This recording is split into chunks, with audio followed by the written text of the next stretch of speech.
Добрый день, дорогие друзья! Я приветствую вас на новой лекции канала «Жизнь после жизни есть, я знаю», который посвящен доказательствам жизни после смерти и устройству потустороннего мира, куда каждый из нас попадает по завершении своего земного пути, где и воссоединяется с ранее усопшими родными и любимыми и продолжает бесконечное путешествие по нашей прекрасной и удивительной Вселенной.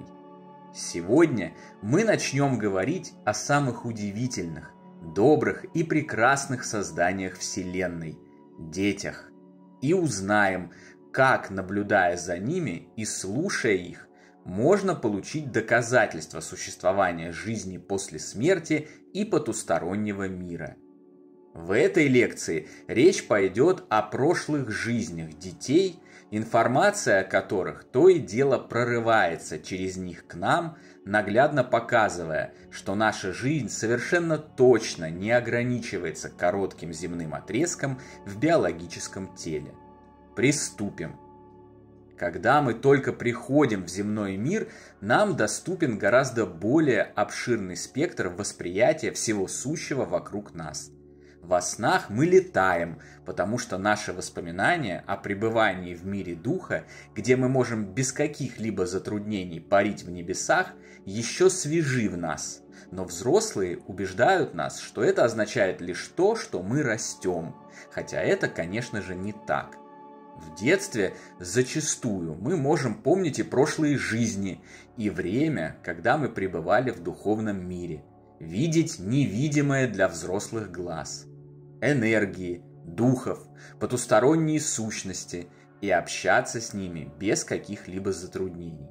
Все это происходит именно потому, что в младенчестве наш фокус внимания еще не до конца сосредоточился в плотном, материальном мире, и это позволяет нам лучше видеть проявления мира потустороннего. Большинству родителей знакома ситуация, когда их ребенок сообщает о том, кем он был в прошлой жизни, хотя ранее он не обладал никакими познаниями в этой области. Никто с ним не обсуждал этих вопросов, и такой информации попросту неоткуда взяться в его голове. Часто бывает и так, что дети разговаривают с кем-то невидимым, а на вопрос о том, с кем они общаются, отвечают: «С моим другом». Каким еще другом, недоумевают родители? Что это за воображаемый приятель и не является ли он симптомом психического заболевания их чада? Ребенок может даже называть имена своих невидимых друзей, рисовать их и сообщать подробные факты из их биографии. Здесь родителям становится совсем страшно, и они просят ребенка перестать фантазировать, вместо этого сосредоточившись на реальных в кавычках вещах. Они учат его, что все это выдумки, плоды его воспаленного воображения, опасные для его будущего. Некоторые даже начинают угрожать детям визитами к психиатру, отправкой в детдом или реально водить детей к врачам и пытаться вылечить их от этих, снова в кавычках, фантазий.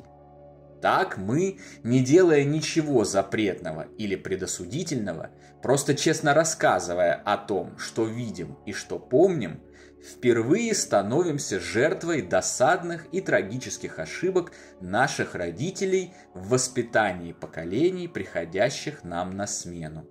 Погружаемся в материю, в то, что здесь считается реальным, и забываем о мире, из которого пришли, утрачиваем способность видеть его проявления. А затем, десятилетия спустя, повторяем эти ошибки, закрывая путь к духовному прогрессу, знаниям о вечной жизни и открытию огромного мира за гранью земного уже своим детям. Это вполне логичное, закономерное следствие. Любая способность забывается, если ее не использовать. Бросьте кататься на велосипеде или коньках, и вам понадобится некоторое время, чтобы 20 лет спустя после этого вспомнить, как это делается. Приведу конкретный пример. Недавно я совершал свою обычную 10-километровую ежедневную медитативную прогулку. и мне навстречу шли мамочка с маленьким мальчиком. Ребенок спросил ее: «Мама, а кто я?» Мать сразу сделала недовольный вид и принялась закидывать его ответами. «В смысле кто ты? Что за глупые вопросы? Ты Максим, ты человек, ты мой сын». И на этом все. Настолько ограничивающий мировоззрение набор информации и придумать сложно. А ведь паренек на самом деле задал очень важный вопрос, ответ на который критически повлияет на всю его жизнь. Вот бы здесь в первую очередь ответить, что он бессмертное, могущественное, духовное существо, обитающее в физическом теле, которое на этом жизненном отрезке носит имя Максим, пришедшее в этот мир с великими целями и для великих дел. Какие невероятные перспективы открылись бы для ребенка в этом случае, трудно даже вообразить. Иногда детям все же удается поколебать материальную ограниченность родителей, в которую они сами себя загнали, поддавшись влиянию предыдущих поколений и окружающей среды. Вот, например, прекрасная история одного из наших зрителей, Евгения, которой он поделился с нами. Цитирую. «Хочу поделиться интересным событием, произошедшим в моей семье, а именно, когда мой сын был еще совсем маленьким, примерно годика 3, но разговаривал уже достаточно неплохо. Он мне как-то заявил, что выбрал нас с мамой, когда его еще не было в животике. Я ему задал встречный вопрос: где же ты был до того, как попал к маме в животик? Он поднял ручки и голову вверх и ответил мне, что пришел оттуда, показывая на тучки, и что там ему показали картинки, мою и моей супруги. Я был в легком недоумении от услышанного, но после этого реально начал верить в реинкарнацию». Бывают и другие примеры. Так мы с моим другом Костей, с которым вы уже знакомы по одной из предыдущих лекций о сеансе регрессивного гипноза, как-то спросили его маленького сына, откуда он пришел в этот мир. Ребенок улыбнулся, всем своим видом показал, что собирается рассказать что-то очень интересное, но затем, пару мгновений спустя, вдруг моментально поменялся в лице, поднес палец ко рту, показывая, что это секрет, и выдал: «Не-а, не скажу». Это было очень удивительно и странно. Он мог бы сказать, что пришел отсюда, или из животика мамы, из капусты, от аиста, или вообще что угодно другое. Но он просто отказался это обсуждать. И как мы его не упрашивали, как не обещали горы конфет, игрушек или любых других плюшек, он так и не согласился открыть свою тайну. А некоторые дети, наоборот, охотно рассказывают о своих прошлых жизнях во всех подробностях.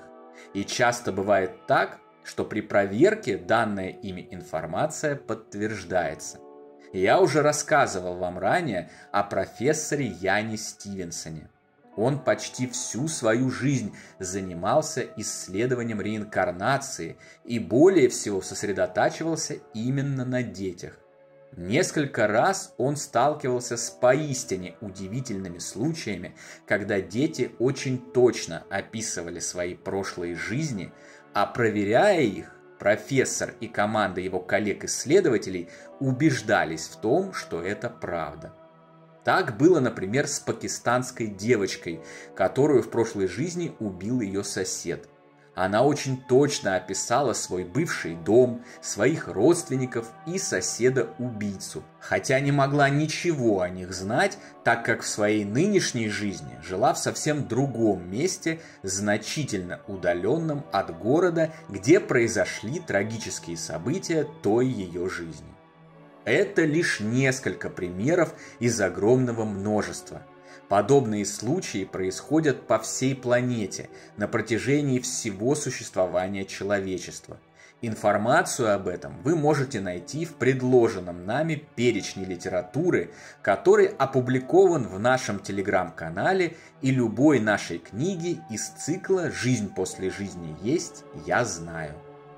Дети раз за разом доказывают непреложный факт продолжения жизни за гранью физического существования. Но напуганные взрослые отмахиваются от их свидетельств, как от наивных фантазий. Тем не менее, массив информации продолжает копиться. И сегодня уже невозможно не замечать множественных совпадений в сообщаемых детьми сведениях, наглядно подтверждающих существование мира духа. Дети – это один из ключей к открытию дверей в потусторонний мир.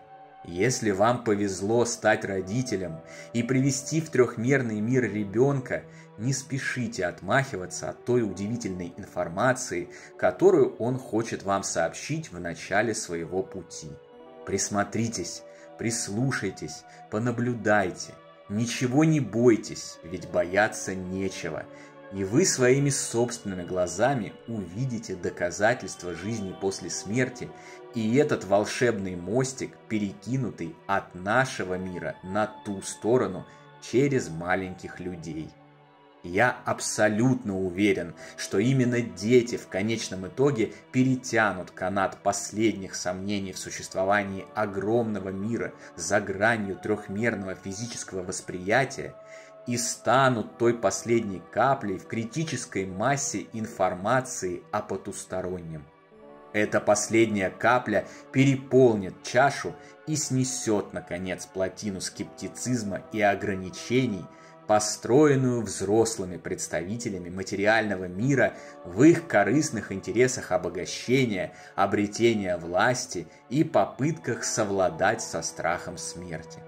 В тот самый момент, когда это случится, человечество начнет делать уверенные, быстрые и грандиозные шаги к освобождению и установлению режима спокойствия, добра и мира на всей планете. На сегодня это все, дорогие друзья.